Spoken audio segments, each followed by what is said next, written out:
I'm a car guy. I've been involved with cars forever. My earliest recollection probably goes back to about 1956 or 57, drooling over some beautiful sports cars in South America.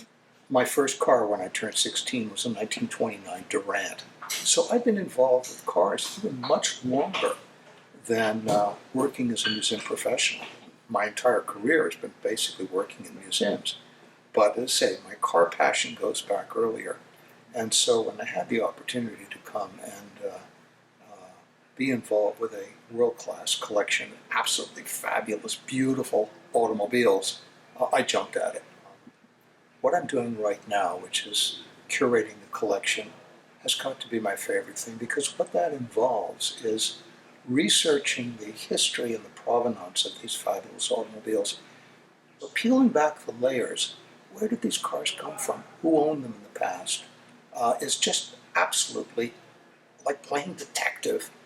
It's neat, and when you do discover the provenance of a car, it brings the car to life. And I think back to, that very first car that I owned in the 1929 Durant. I bought it with a buddy of mine.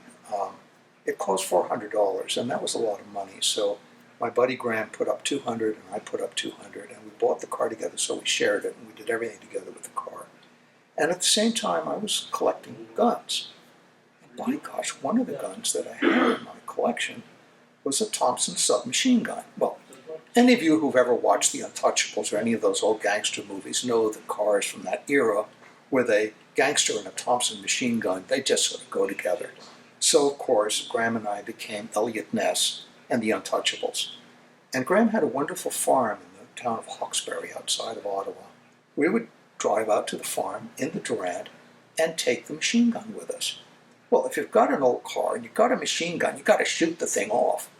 Our target was a groundhog that seemed to live beside an old shack. So we would drive the car back and the groundhog would pop up and pop, pop, pop, pop, pop, pop, would fire off a few rounds of ammunition. Of course, never hit the groundhog, but we did liquidate the shack, completely liquidated it. It finally fell down. It had so many bullet holes in it. And I keep wondering to this very day, someday, long into the future, some archaeologists are going to be digging up a field.